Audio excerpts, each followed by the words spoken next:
Hey everyone, welcome to this week's bonus episode of Gaslit Nation, exclusive to our supporters on Patreon who keep the show going. Thank you so much to that beloved community. If you want to join the conversation there on Patreon, we have a group chat, we have exclusive virtual events, we have bonus episodes, we have ad-free episodes, the whole back catalog. So if you never want to miss an episode of Gaslit Nation, that's where you want to be. Thank you to all the folks there. And a reminder to all of our artists out there, if you have a song in your heart, all of you musicians, professional, hobbyists, whatever you do, submit your song to us as part of the Gaslit Nation Make Art Challenge. Look for the link in the show notes for this week's episode. It's so important for us to unleash our creativity because they're trying deliberately to demoralize us. Bannon's fascist strategy of flooding the zone with shit is done to emotionally exhaust us, to desensitize us, so we check out. And engaging with art is an oxygen mask. It gives us a space to breathe again, feel whole again, to connect with our senses again, and therefore connect with reality. It's a grounding exercise where we can look through and see, okay, what's really happening here? What are they doing to me? What are they attempting to do? What's real? And art is the space that gives you the breathing room to stay grounded in what's real. It is essential. It really is. And it's been part of resistance movements since forever. And so to all the artists out there who make music, submit your song to us. I love this feature so much of the show. It was developed by our wonderful associate producer, Carlin Daigle, to unite our global community together. And it's one of the best things about the show. And so I love hearing your music, hearing your songs. And I hope one day that maybe some of us can get together and make a song together. Because I have sat at the piano before and stuff has just come out of my fingertips. I'm like, what was that? What do I even do with that? So if you're someone that knows what to do with that, send us your music. Let's connect through this. And we'd love for the chance to feature your song here on Gaslit Nation. And thank you to all the artists out there for giving us the breathing room that we need in order to see through the gaslighting. And a reminder again, we are having the Make Art Workshop for our Gaslit Nation community. That is on Thursday, April 11 at 7 p.m. Eastern. I'm so excited for that. I'm going to share where I am with my current projects, the good, the frustrations, what I'm thinking about, and answer any questions that you have about your own creative process, the business side of things, how to get your art out in the world, even if you've never done anything artistic before, but it's something that's always been a big curiosity to you. Like, this is your chance to come in. And I love this stuff so much. You've no idea. I'm the kind of mom that when my daughter brings home a class assignment, I'm like clearing my schedule for it. I'm pulling in time that I don't have. I'm like, we're going to make this amazing. And because I just love creativity. It is what keeps me this energized, as you hear. If you're someone that joins the Gaslit Nation phone banks, and I'm always like promising you that I'm going to make 1,000 phone calls this election to get out the vote like I do every election, where do you think that energy comes from? It's powered by this creativity, this geyser of creative energy that I work really hard to channel into productive projects that make their way out into the world. It wasn't easy to learn this process. It wasn't easy to get here with my work. And I'm so thrilled and honored to share with you what worked best for me. And hopefully that will help you get jump-started in your own projects and see what's possible for you. That is the entire point of art, is to envision what's possible. That's why dictators hate it.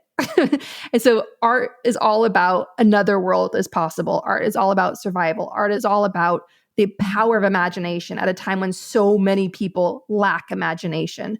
And that is also what has gotten us to this point, this descent of our democracy towards fascism. It's just people just lacked imagination back in 2015, 2016, couldn't see Trump as a dictator, right?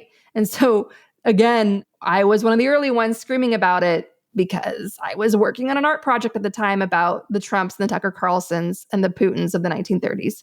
So again, power of our art is survival. So I'm looking forward to seeing you all there, April 11, 7 p.m. Eastern for the Gaslit Nation Make Art Workshop Part 2. And I will link to Part 1 in the show notes. We got a big response from that from our community of listeners, a lot of follow-up emails. And that was really thrilling to see how your minds all work and the projects you're all working on. And thank you to everyone who contributes to that in our beautiful community.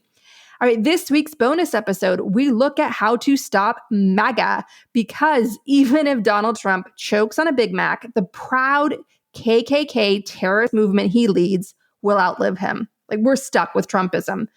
This episode looks at the only way to stop MAGA once and for all, and to contain that threat, shove it back where it belongs, in the shadows. That's because the KKK has always been there, right? They have moments of resurgence, then they're named and shamed and forced back in. They're out now in a very big way.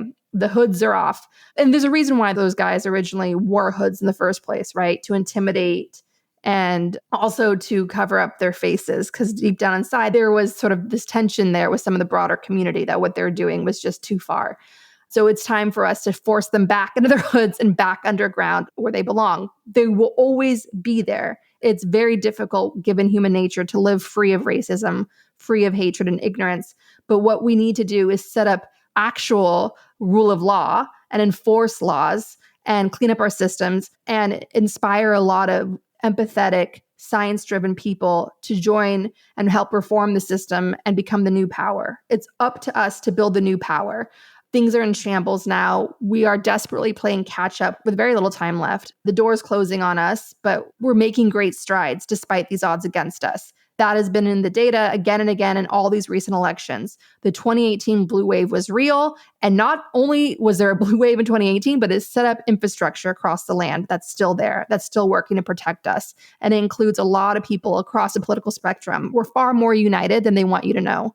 That's why they have these toxic oligarch-owned echo chambers, including the fascist handmaid, the New York Times, and their opinion section. So we're pushing back, we're fighting back, and we're going to get through this. And I'm grateful to all of you for staying in this fight with us.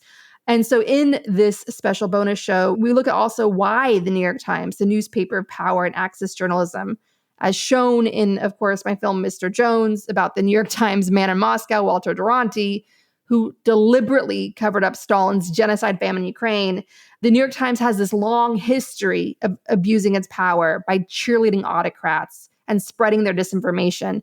And we'll continue this discussion, of course, in later episodes, because the New York Times will leave us no choice, because they'll continue to launder disinformation campaigns from the Kremlin and the far right.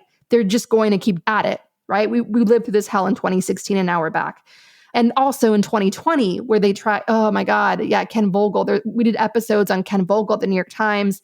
Let's just say Ken Vogel. Oh man, I'm going to go off on a tangent here, aren't I? Okay, so Ken Vogel was the sociopathically ambitious guy, I'm not even going to call him a journalist, at Politico, who wrote the likely Paul Manafort, Giuliani planted hit piece on my sister in Politico, which the Republican Party and the Kremlin used to create a flip the script disinformation campaign targeting her, putting a target on her head and her family, which they made the basis of their defense in Trump's first impeachment hearing. Devin Nunes said her name like 50 times in Congress.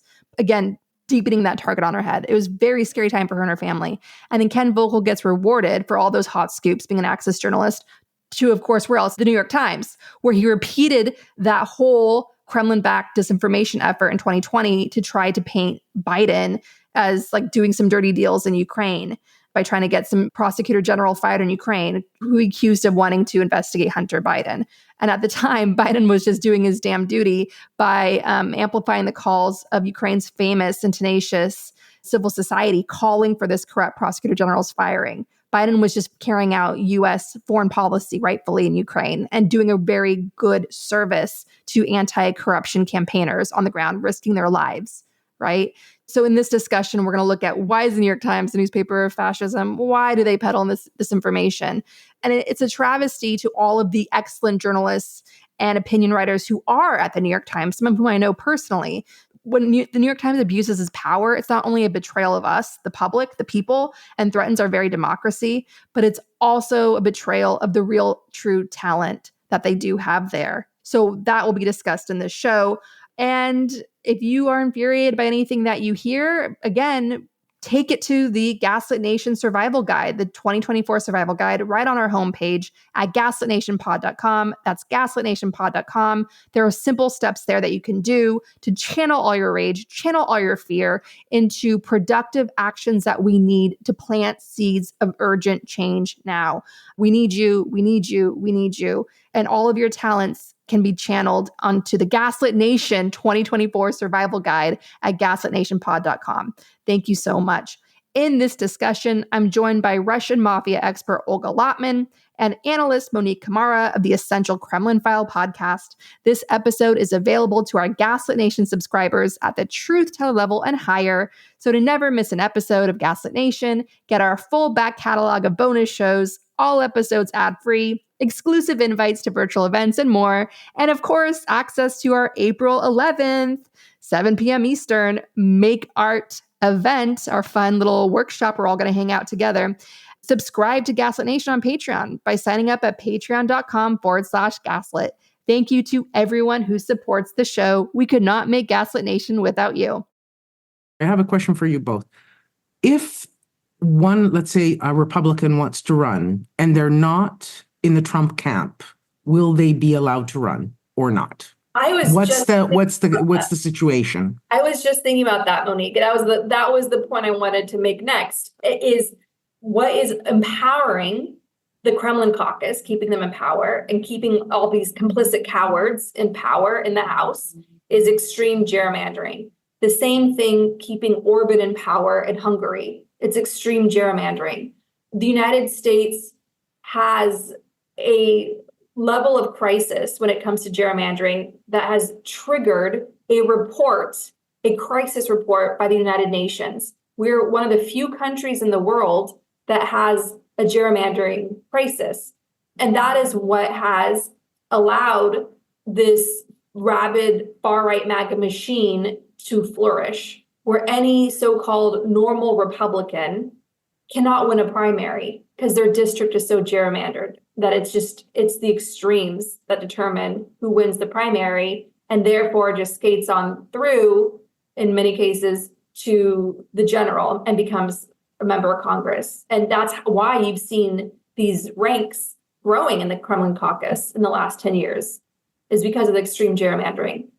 Now, there are efforts to try to pick apart this gerrymandered crisis, but it's being led by people like former Attorney General Eric Holder, who I've heard from activists who are extraordinarily hardworking, credible activists, that this effort to try to combat the gerrymandering, it's not enough. It's lukewarm. It's two kid gloves up against brass knuckles. There's this saying that Democrats always bring a baguette to a gunfight. And that's kind of what we're dealing with here and why this gerrymandering is persisting, because there's no meaningful confrontation of it that has real teeth.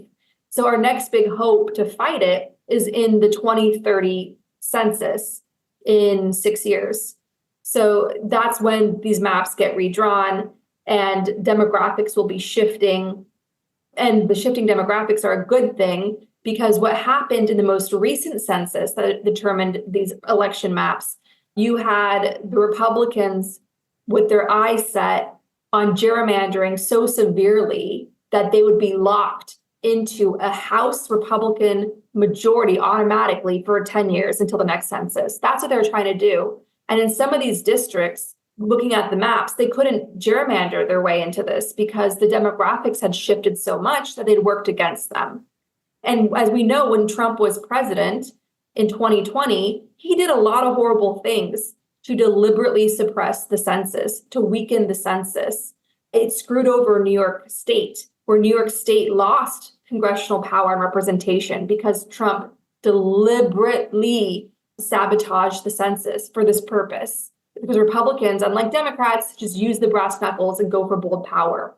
And so whoever is going to be president of the United States in 2030, that is an extremely important election. So let's say, God willing, Biden gets in 2024. He serves out all 4 years. Okay, so then we're looking at the 2028 presidential election in the United States. Presumably, that would be Kamala Harris, right? Because everybody looks to the VP. At this moment in time, she's not a very popular vice president. So she's got, hopefully, 4 years to really make a mark and really come out and build that approval rating. She's also running as a woman and a non-white woman in a deeply misogynistic and racist country that protects that misogyny and racism deliberately through the Electoral College, right? Because she would win the popular vote flat out, no problem. But it's the damn electoral college where she's stuck.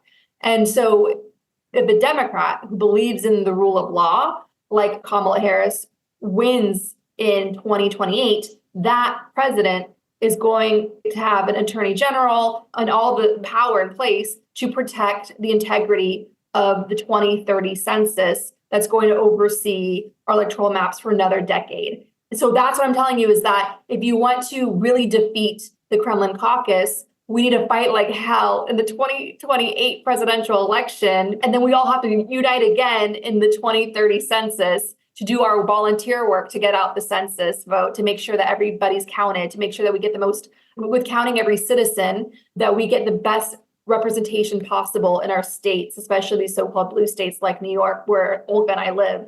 It's a decade-long fight to get the Kremlin caucus diluted. But right now we need to fight this election because we're not going to have a 2028 election. And it really bothers me how media is like, oh, well, then this person can run in 2028. I'm like, it's like, yeah, right. You can have authoritarian and say he's an authoritarian at one thing, and then there'll be an election. But I'll add one thing to what you said, and you described it perfectly for someone who doesn't do politics, and I'm really lost when it comes to politics. You described it perfectly. I will add one similarity that I see happening here, which is extremely, since 2016, I've been screaming my head off about this,